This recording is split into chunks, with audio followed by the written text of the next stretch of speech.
Hey, Daniel here. Okay, let's do this. One of the most challenging things when you work remotely is communication. I learned this with a former manager that he used to say communication is a key. And I think I've talked about this already, and there's a huge difference when we're in the office and you can simply go to someone else's desk and ask for a quick talk. And the understanding of how we should communicate when working from home is a little different.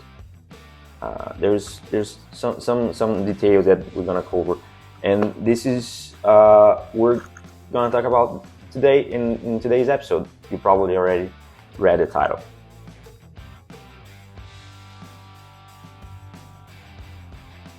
Let's start for how we used to do when we were in the office. So creating just a scenario here. You're designing a couple flows, couple screens, and you want some feedback from the things that you were doing.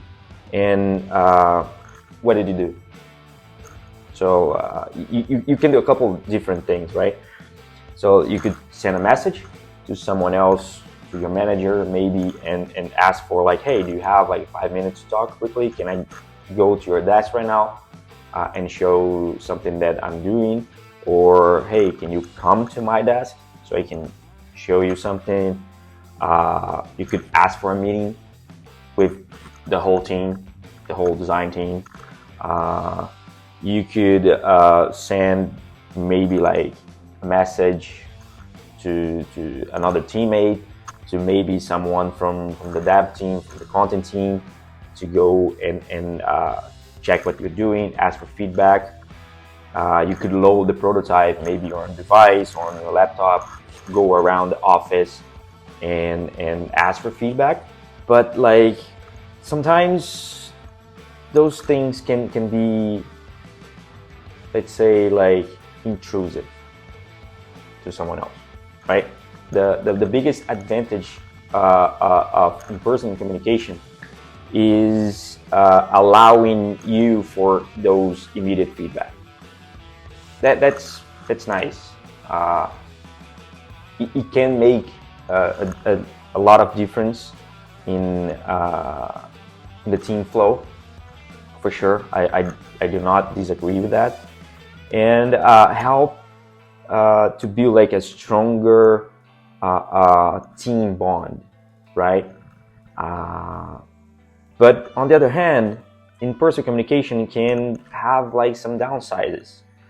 Like I was mentioned, it can be intrusive.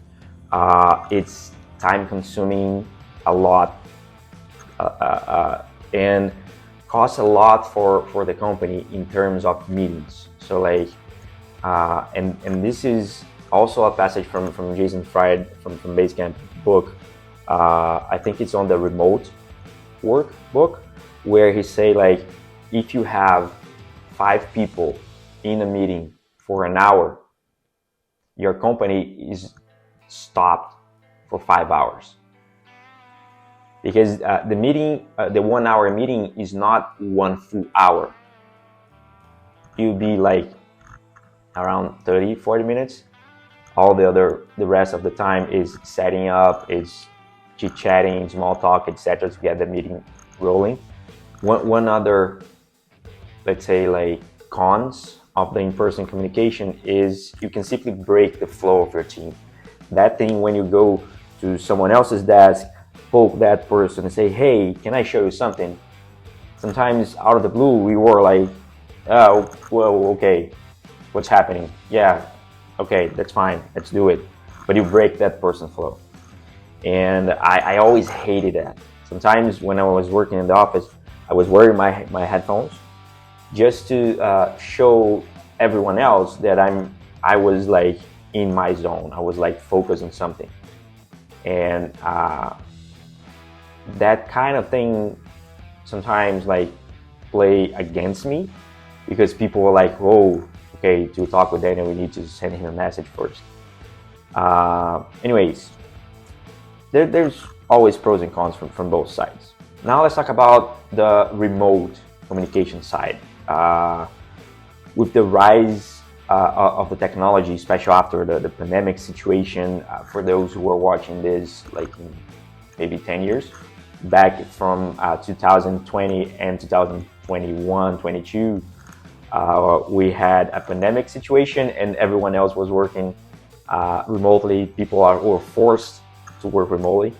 And one of the biggest advantage of the remote communication is that allows us to have more flexibility with communicating to one another. The ability of doing that with individuals and teams are different, for sure. Even like the in-person one, but like reduces a lot of time. Especially when you have teams working in different time zones, in different countries, in different states sometimes.